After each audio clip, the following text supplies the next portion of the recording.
Esta é a história de um homem que mudou os corações e as mentes do mundo ocidental. No começo, ele foi inimigo de Jesus. Mas, após uma experiência que mudou sua vida, ele se transformou no seu maior defensor. Este revolucionário impetuoso se viu envolto em conflito e adversidade. E agora podemos revelar um novo indício científico que esclareceu o estado de espírito do homem conhecido como São Paulo. Vamos investigar a vida de um dos táticos mais brilhantes do cristianismo. Um homem que espalhou a nova fé no coração do Império Romano, sem nem mesmo ter conhecido Jesus de Nazaré. A história começa aqui, fora de Jerusalém, com a crucificação de Jesus, um rebelde judeu. Parecia que seu movimento incipiente chegara ao fim. Mas, após alguns dias, seus seguidores estavam convencidos de que ele havia fisicamente se erguido dos mortos. Alimentado por esses rumores, o movimento começou a crescer. Mas, para as autoridades judaicas, falar em ressurreição era uma blasfêmia. Isso as deixava ainda mais determinadas a acabar com o movimento de uma vez por todas.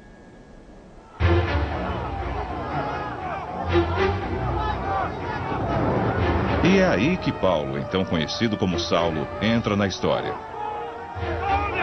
A Bíblia relata que uma multidão furiosa de judeus exige a morte de um seguidor de Jesus, um homem chamado Estevão. Ele havia exigido a destruição do templo judeu.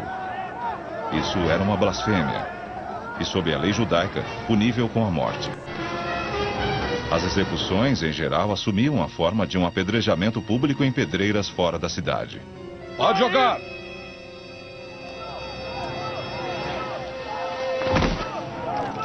Havia um judeu fervoroso chamado Saulo assistindo ao apedrejamento de Estevão. Ele estava decidido a exterminar essa perigosa seita cristã antes que causasse danos reais. Porém, foi graças a Saulo que o pequeno movimento de Jesus se transformou numa fé mundial.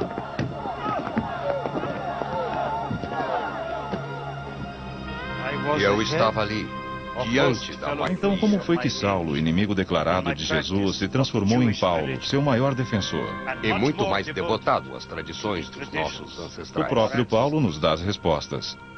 Entre as primeiras figuras cristãs, Paulo era um escritor obsessivo de epístolas ou cartas. Como era costume, ele as ditava a seguidores fiéis. As epístolas nos dão uma visão do seu pensamento e da sua personalidade. E essas referências, por sua vez, podem ser cruzadas com outra fonte extraordinária. Paulo costumava viajar acompanhado de um médico chamado Lucas, o mesmo que escreveu o evangelho que leva seu nome. Mas Lucas também fez um registro da missão de Paulo num livro chamado Atos dos Apóstolos. Graças a essas fontes, conseguimos compor um quadro extraordinariamente rico e íntimo sobre como ele transformou uma diminuta seita judaica numa religião mundial.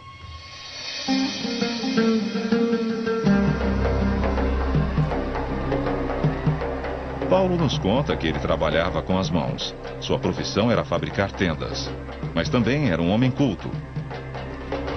Ele nasceu na cidade universitária cosmopolita de Tarso, atualmente na Turquia, mas que na época fazia parte do Império Romano.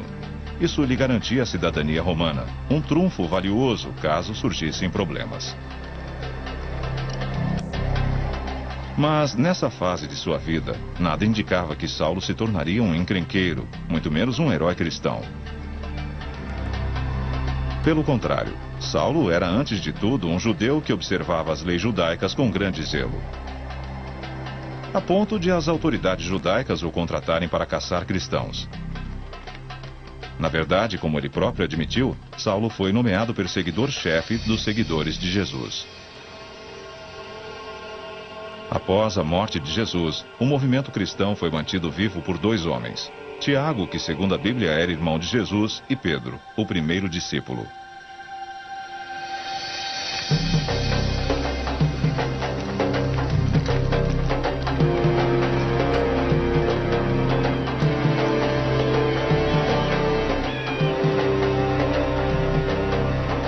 Para alarme das autoridades judaicas, o movimento de Jesus se espalhava além de Jerusalém até cidades como Antioquia e Damasco.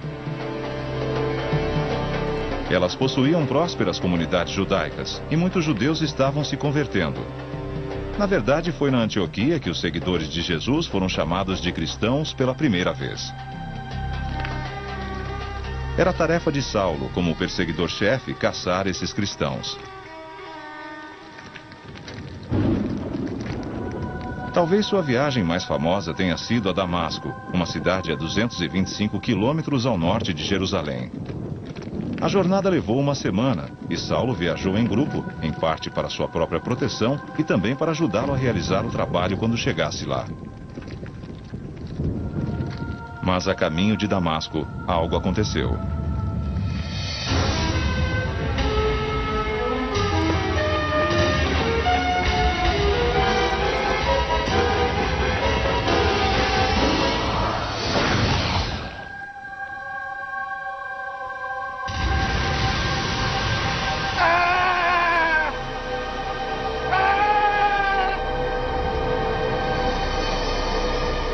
Nas suas epístolas, Paulo diz que ele ouviu uma voz lhe perguntar: Saulo, Saulo, por que me persegues?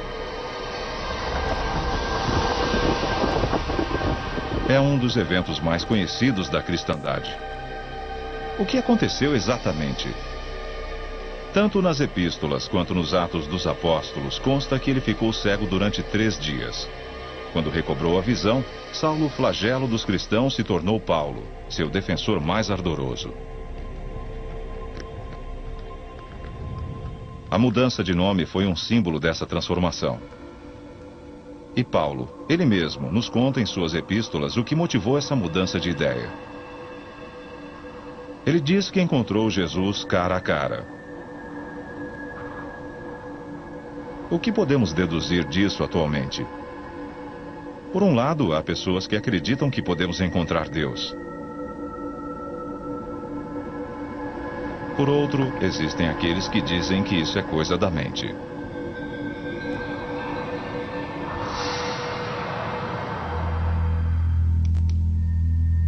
Alguns cientistas argumentam que as duas concepções podem estar corretas. Que nós podemos ser criados ou condicionados para ter uma experiência religiosa. Basicamente, o que vai acontecer é isso. Você vai ver algumas palavras surgirem na tela durante 3 segundos. Falar sobre visões religiosas é lugar comum aqui. Mas isto não é uma igreja, é uma clínica. Esse paciente sofre de epilepsia. O Dr. V.S. Ramachandran se especializou no estudo dessas convulsões repentinas no cérebro. Há mais de um século, os neurologistas têm consciência de que os pacientes com convulsões costumam ter experiências místicas e religiosas intensas. Eles dizem que Deus veio visitá-los, ou que estão em comunicação direta com ele, ou têm a sensação de estar em comunhão com todo o cosmo. E, finalmente, percebem o significado de tudo, compreendem a natureza da existência. É claro que a epilepsia é uma doença relativamente rara. Contudo, um grande número de pessoas no mundo inteiro teve experiências religiosas. Será que existe algum indício extraído dos relatos sobre a viagem a Damasco que indique que Paulo fosse epilético? Há algumas pistas. Numa epístola, ele se queixa de uma enfermidade, o que poderia ser uma referência à epilepsia. Ele se refere a um espinho na carne, que o impedia de ser orgulhoso demais.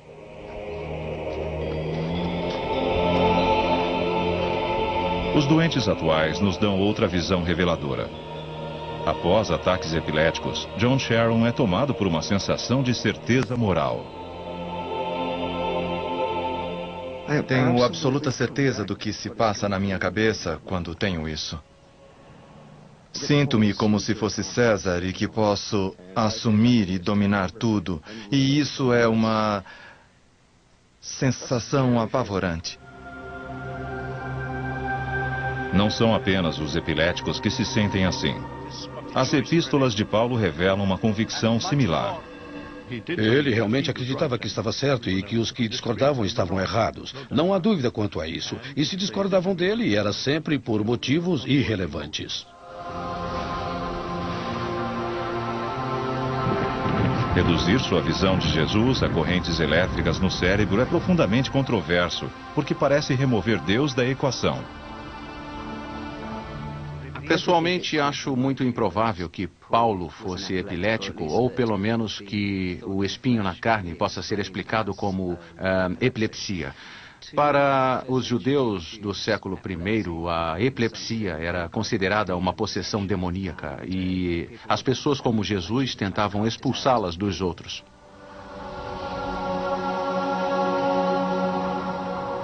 Não sabemos se o encontro na estrada para Damasco tinha ligação com o espinho na carne de Paulo.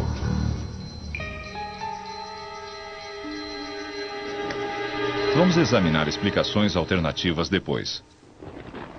Mas algo muito real deve ter acontecido a Paulo, porque a partir daquele momento, tudo mudou.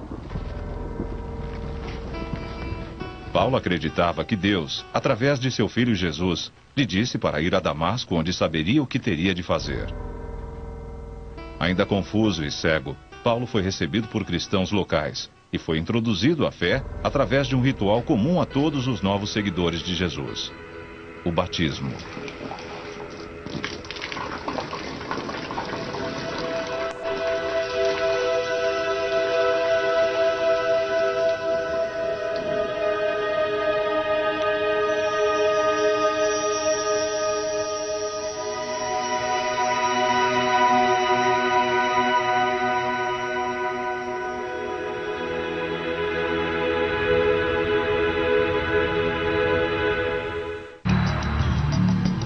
Em suas epístolas, Paulo diz que o batismo o fez perceber que ele agora tinha uma nova missão: contar ao mundo sobre o Jesus que ele conhecera.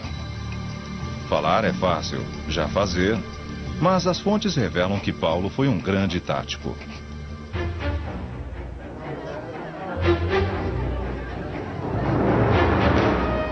Após sua conversão repentina na estrada para Damasco, Paulo assumiu a missão de contar ao mundo sobre Jesus.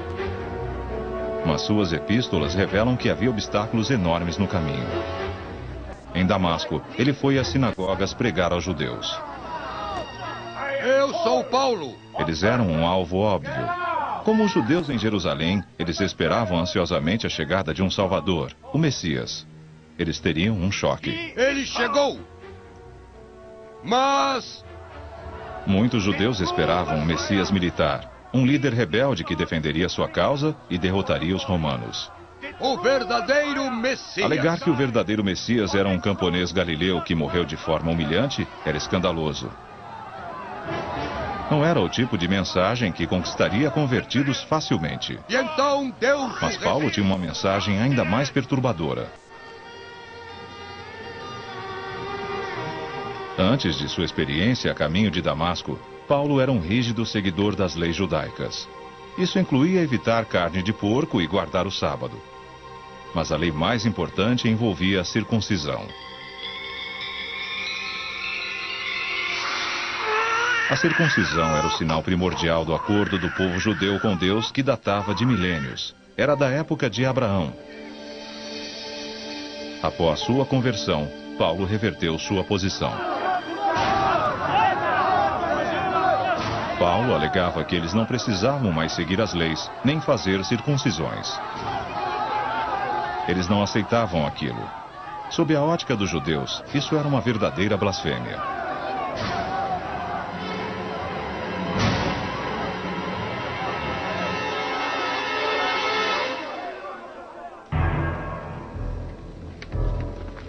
Segundo a Bíblia, os judeus em Damasco ficaram horrorizados com a mensagem de Paulo e tramaram sua morte. Mas ele soube a respeito do plano para assassiná-lo e escapou na hora certa. A sua missão tropeçava desde o início. Ele poderia, é claro, ter ido tentar a sorte em outro lugar, pregando aos judeus em outras cidades e vilarejos. Mas um obstáculo ainda maior se anunciava.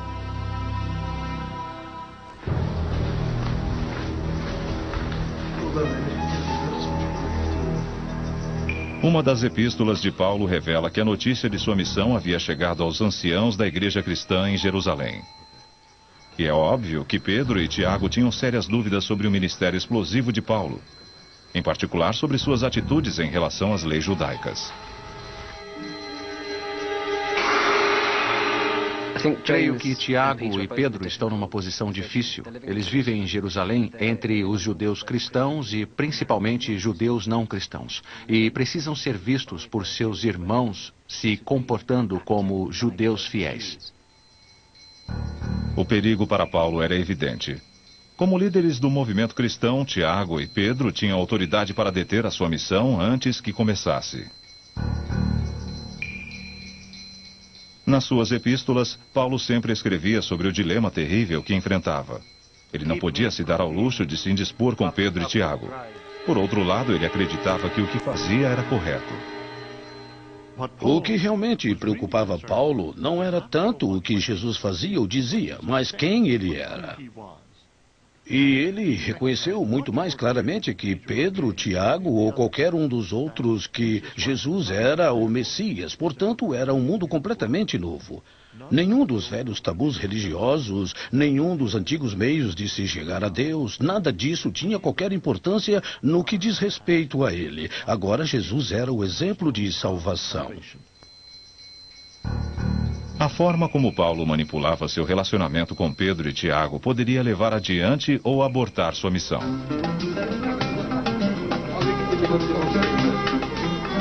O teste surgiu pouco depois em Antioquia, uma cidade na Síria onde Paulo agora se estabelecera. Para os judeus, qualquer um que não fosse judeu era um gentil. Na casa de Paulo, os judeus e os gentios sentavam-se juntos durante as refeições. Essa era outra violação direta da lei judaica.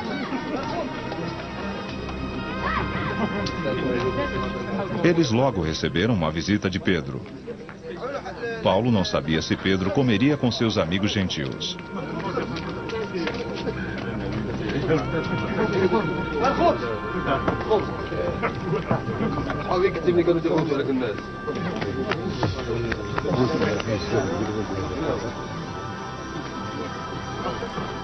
Para seu alívio, Pedro desafiou a lei e se sentou com eles durante as refeições em Antioquia.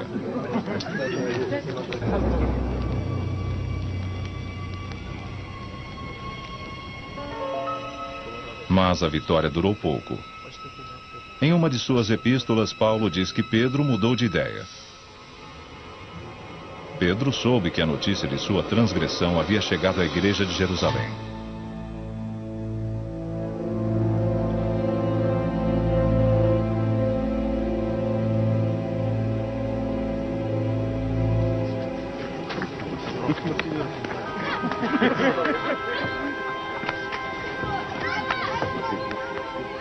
Ele decidiu não mais desprezar a lei comendo à mesa de Paulo com os gentios.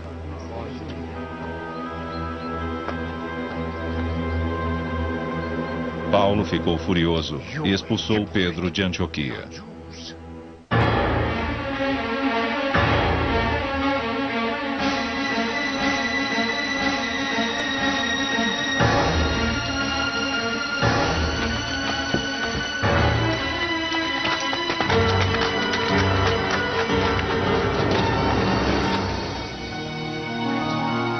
A briga de Paulo com Pedro revela um lado descompromissado de sua personalidade que poderia facilmente ter descartado sua missão. Mas há indícios nos Atos dos Apóstolos de que Paulo estava preparado para fazer concessões que garantissem a retomada da missão.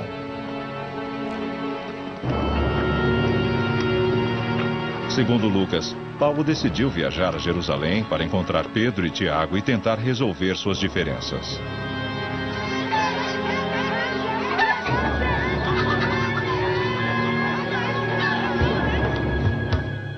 Embora discutissem, eles acabaram por chegar a um acordo. Pedro e Tiago continuariam a pregar aos circuncidados, os judeus, enquanto Paulo pregaria aos não circuncidados, os gentios. Em troca, Pedro e Tiago pediriam apenas uma coisa. Sim, para os judeus, não para todos. A única coisa que sugeriram foi que ele deveria fazer uma coleta para os pobres santos de Jerusalém. Ele disse, de qualquer forma eu já queria fazer isso, eu queria fazer isso mesmo. Uma coisa fica clara, eles chegaram a um tipo de acordo. Eles arranjaram um jeito de conviver como judeus com visões diferentes sobre coisas como a circuncisão.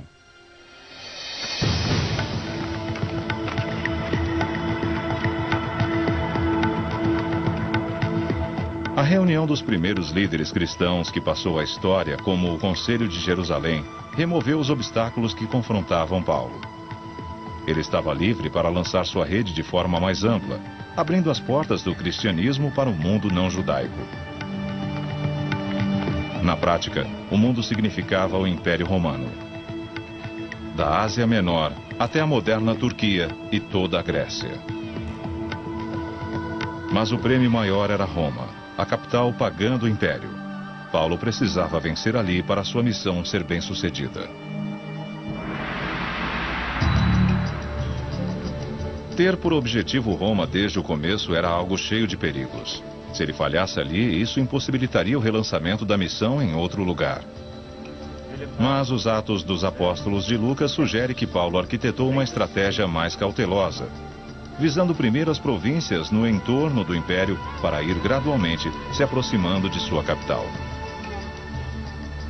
Esse plano presumia uma familiaridade com a geografia do Mediterrâneo, e os mapas do século I tinham muito pouco a ver com o mundo real. Achados arqueológicos revelam que os mapas eram apenas guias mal acabados. Para jornadas, os viajantes do século I dependiam de itinerários precisos que incluíam a distância e a direção de seus destinos. Uma das primeiras paradas da jornada missionária de Paulo foi na colônia romana de Filipos, na moderna Grécia. No século I era a passagem do Oriente para o Ocidente.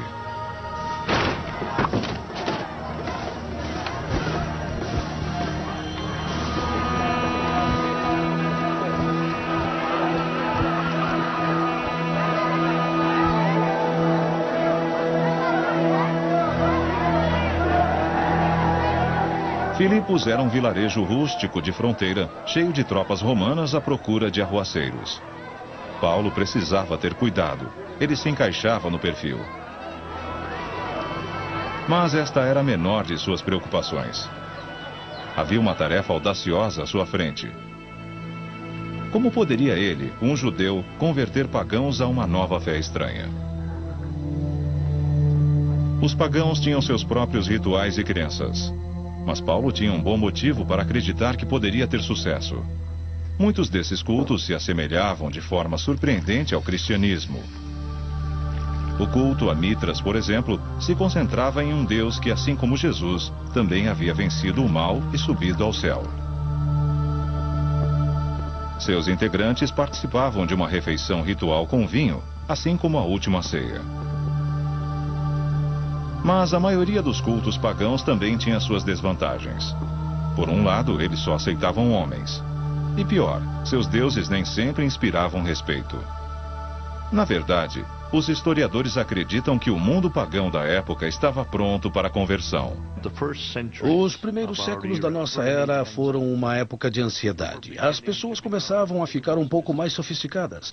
Os antigos deuses pareciam crianças mimadas em suas atitudes.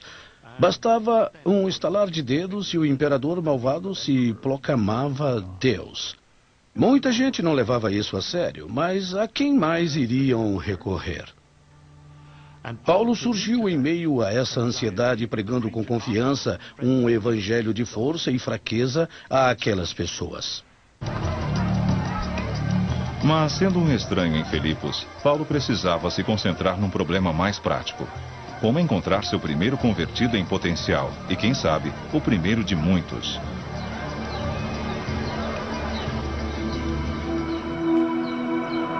A resposta estava numa loja cheia de tecidos fabulosos de cor roxa. A tintura era extraída de um pequenino molusco. Eles valiam seu peso em ouro. A dona que comercializava essa cor opulenta era pagã, uma mulher grega chamada Lídia.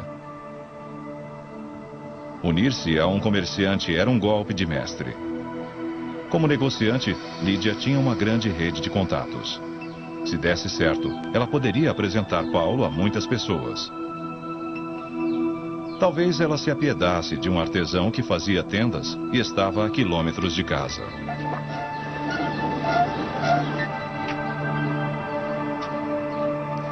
Mas talvez o gesto mais inteligente de Paulo tenha sido se aproximar do tipo de pessoa que seria excluída da maioria dos cultos pagãos, uma mulher. Paulo tem uma atitude extremamente respeitosa em relação às mulheres e vemos isso imediatamente na sua atitude em relação a Lídia. Ele a aceita do jeito que ela é.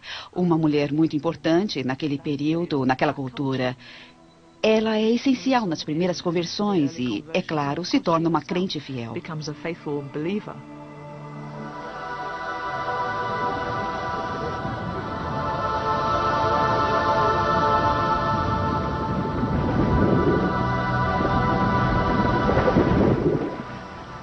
A conversão de Lídia foi verdadeiramente inovadora.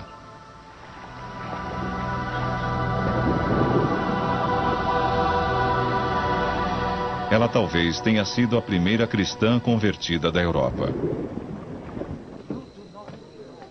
E conforme Paulo esperava, ela o levou a outros filipenses, entre eles, muitas mulheres.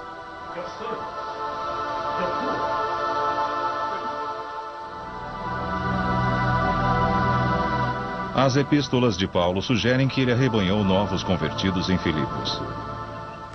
Mas esse sucesso teve um preço.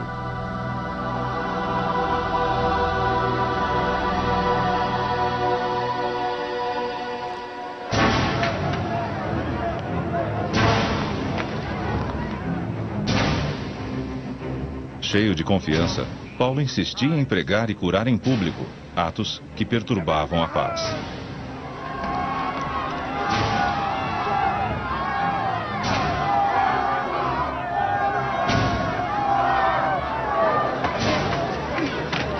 Isso o pôs em conflito com as autoridades que o prenderam e o jogaram numa prisão.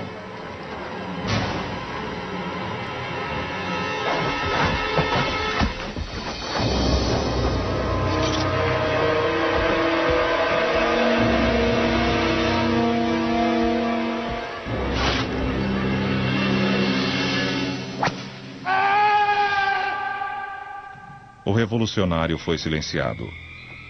Sua missão foi abortada quase tão depressa quanto havia decolado.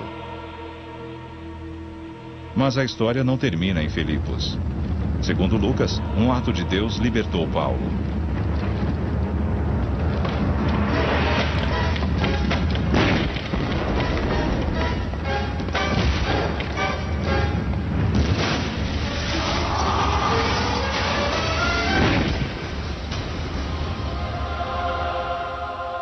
Um terremoto, para ser exato, derrubou a porta de sua cela.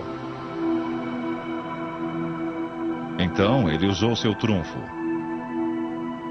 Segundo a lei romana, os cidadãos romanos só podiam ser detidos mediante ordens de um magistrado romano.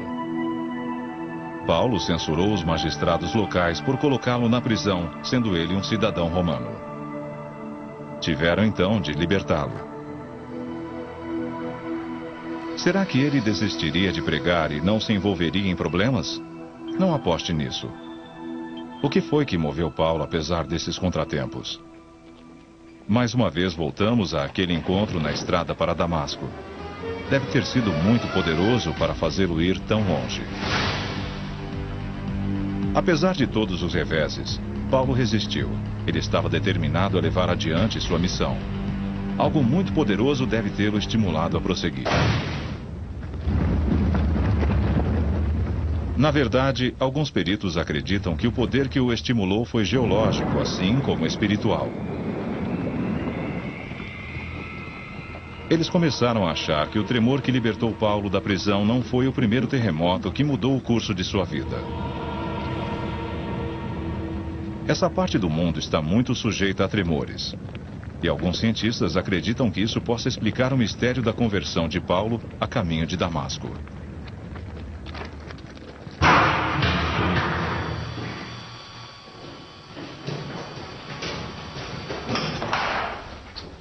Esta é uma câmara protegida para monitorar terremotos na Universidade de Albuquerque, no Novo México.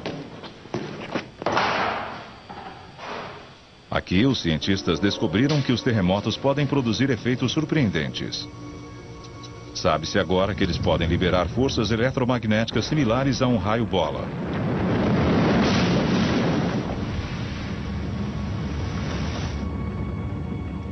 Será que Paulo foi atingido por um fenômeno energético?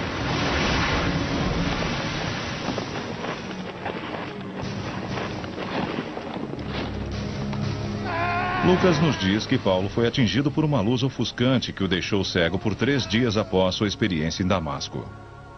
Eu creio que os efeitos típicos equivaleriam a ser atingido por um raio. Com certeza ele ficou inconsciente. Após recobrar a consciência e o fôlego, a pessoa pode continuar cega durante vários dias. É claro que essa teoria não se sustenta, a menos que tenha havido um terremoto em Damasco naquele dia. Mas não há indícios quanto a isso.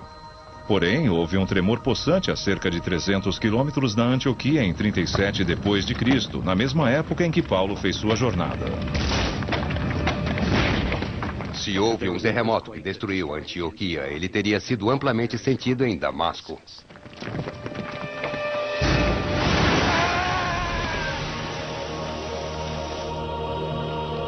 Porém, mesmo que Paulo tivesse sido vítima de um terremoto, será que a luz poderia ter lhe dado a impressão de haver encontrado Jesus?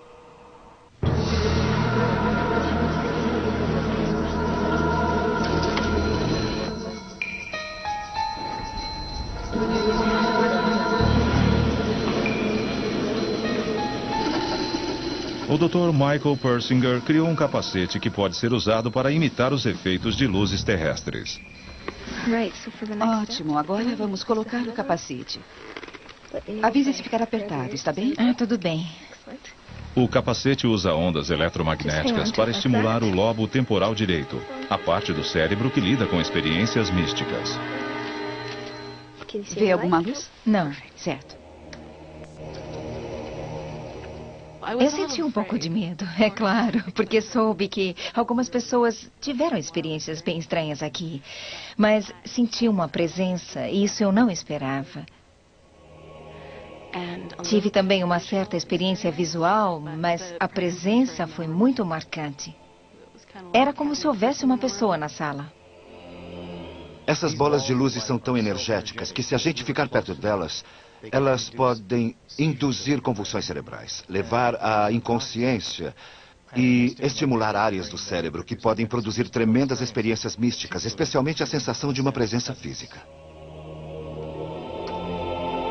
É incrível, mas 80% dos que experimentaram o capacete relataram efeitos similares.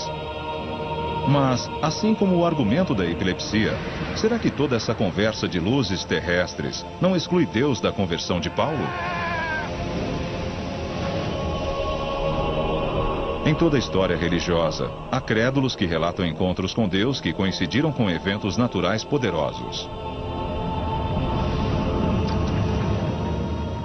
Há reconexões que ocorrem no cérebro desses indivíduos. Na verdade, o cérebro retransmite. E, claro, isso permite ao cérebro detectar estímulos que os outros não conseguem detectar. Mesmo que não houvesse um terremoto, uma coisa é certa. A experiência de Paulo o levou a um perigo ainda maior.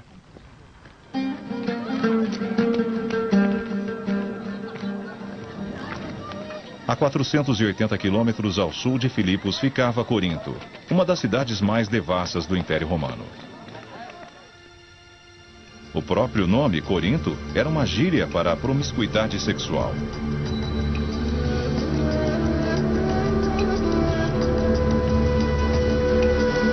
Na verdade, a reputação de Corinto era a de uma grande zona de prostituição. Essa cidade não era um púlpito óbvio para um pregador como Paulo. Mas ele descobriu que aqui também o mundo pagão estava pronto para ouvir sua mensagem.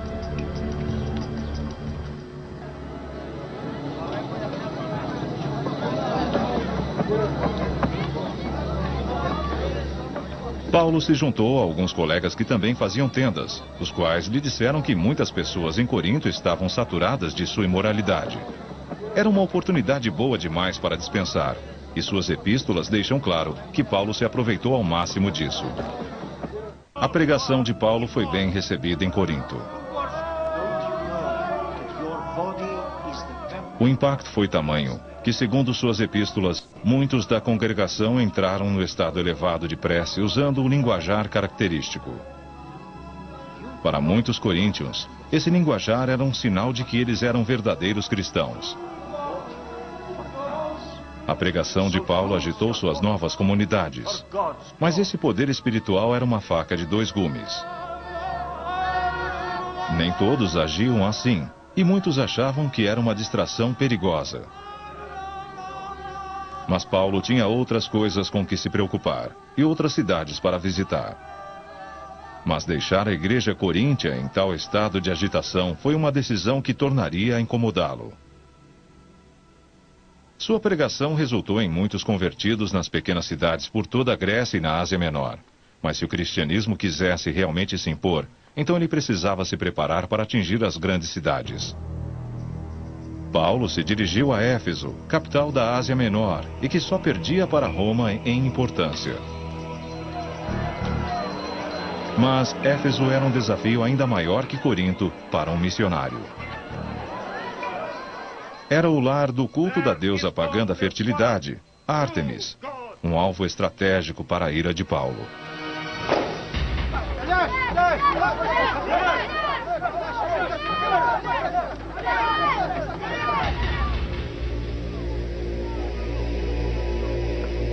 Mais uma vez, a confusão decorrente o jogou na prisão. Para piorar as coisas, a igreja coríntia escreveu a ele contando seus problemas. Invejas mesquinhas estavam dividindo a igreja. Até alegaram que a igreja de Jerusalém enviou espiões a Corinto para instigar confusão entre os membros da congregação de Paulo.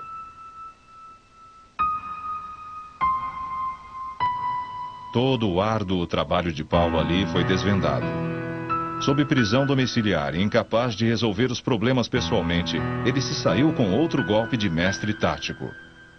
Escreveu uma epístola a eles. É uma das epístolas mais famosas da cristandade. Nós a conhecemos atualmente como uma passagem lida em casamentos, mas na época era um apelo extraordinário pela unidade. O amor não fica feliz diante do mal, mas fica feliz diante da verdade. O amor nunca desiste. Mas Corinto não era o único lugar do passado que voltava para atormentar Paulo. Assim que foi solto da prisão em Éfeso, ele decidiu honrar uma promessa que havia feito anos antes. Assim como as coletas feitas nas igrejas atualmente, Paulo vinha coletando dinheiro para o trabalho da igreja de Jerusalém. Isso havia sido combinado com Pedro e Tiago. Mas, em vez de enviar o dinheiro, ele decidiu entregá-lo em pessoa. Porém, retornar a Jerusalém foi uma estratégia de alto risco. Toda a missão em Roma estava em jogo.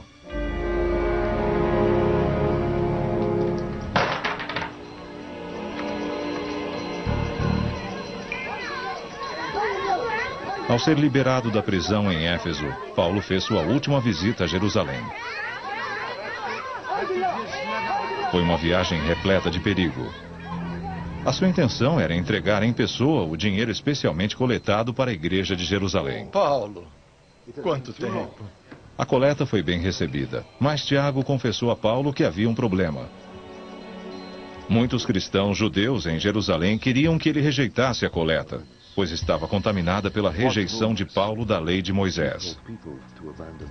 Nos Atos dos Apóstolos, Lucas diz que Tiago, pressionado a testar Paulo, pediu a ele que usasse a coleta para pagar por um ritual de purificação judaica tradicional, uma cerimônia de raspagem da cabeça no templo.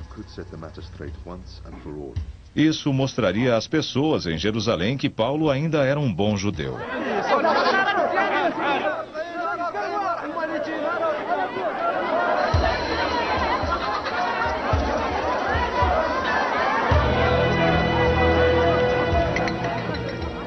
Paulo cooperou com a ideia, mas era uma decisão perigosa. Ele poderia ser reconhecido como o judeu que pregou uma blasfêmia, mas convertidos gentios não precisavam observar as leis judaicas. A cerimônia deveria durar uma semana. Os homens envolvidos estavam dando um passo importante, um voto para se tornarem extras sagrados. Era quase como se transformar num monge. Tudo ia bem até o último dia. No seu relato sobre a missão de Paulo, Lucas diz que algumas pessoas alertaram a multidão sobre a presença de Paulo. Sua aparição no templo não era bem-vinda, nem a sua mensagem. Alguns acharam que ele devia ser detido.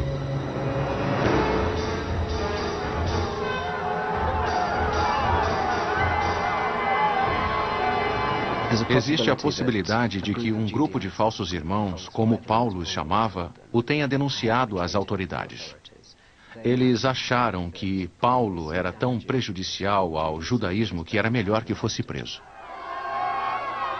Para a desilusão de Paulo, aqueles que pediram a sua prisão eram judeus camaradas que acreditavam em Jesus, o Messias.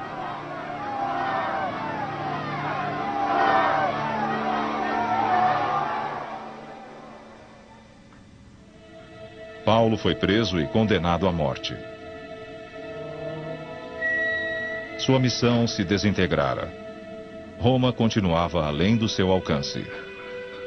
Aparentemente, sua decisão de vir a Jerusalém foi um grande erro de julgamento. Mas talvez Paulo arriscasse tudo porque sabia que ainda tinha um trunfo na manga. Como cidadão romano, ele exigiu o direito de ter seu caso levado ao imperador. Após 2 anos na prisão, as autoridades finalmente concordaram e o colocaram no barco para Roma. Após 35 anos viajando pelo Mediterrâneo, Paulo finalmente estava diante do prêmio máximo. Roma, a capital do Império. Mas como sempre, a sua jornada não seria tranquila.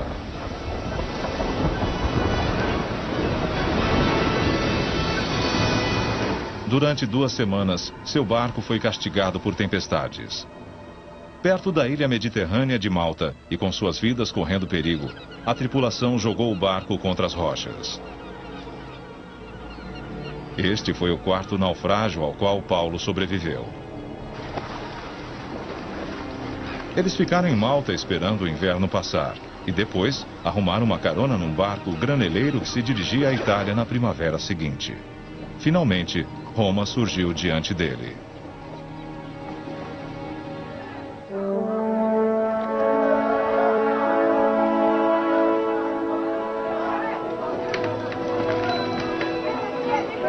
Ao chegar, Paulo foi recebido por alguns de seus velhos amigos de Corinto.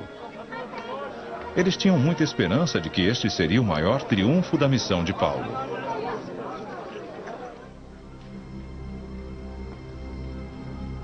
É claro que ele ainda estava sob prisão, aguardando uma decisão sobre o seu destino. Mas ainda podia receber visitantes, mesmo na cadeia. No epílogo dos Atos dos Apóstolos, Lucas escreve que Paulo foi mantido na prisão por pelo menos 2 anos, durante os quais ele ainda conseguia pregar livremente. Apesar de todos os contratempos, Paulo finalmente chegara ao coração do Império. Mas sua missão foi um sucesso ou um fracasso? É uma boa notícia para todos nós. Infelizmente, as epístolas de Paulo terminam aí. E Lucas também não ajuda muito. Não há nada nos Atos dos Apóstolos sobre o destino de E eu Paulo. lhe prometo, ele pode mudar sua vida. Para descobrir o que aconteceu, precisamos recorrer às tradições posteriores mantidas vivas pela Igreja Romana. E o quadro descrito é sombrio.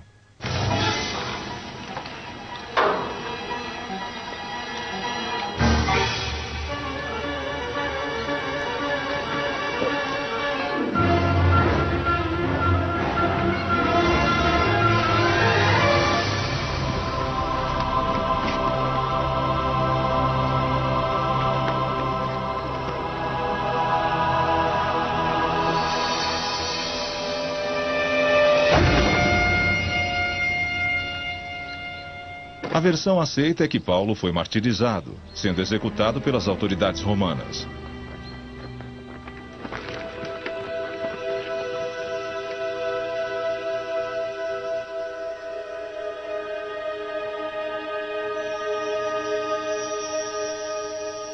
Mas foi após a sua morte que começou a sua maior missão. Ele jamais poderia ter previsto o efeito de suas palavras através dos séculos. E pelo que sabemos, Paulo nunca planejou, nem pretendeu isso.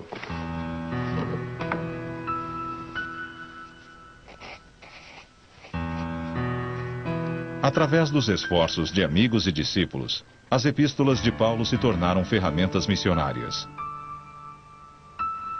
Sua eloquência e poesia continuaram a converter pessoas em todo o Império Romano. No final, sua missão foi um sucesso.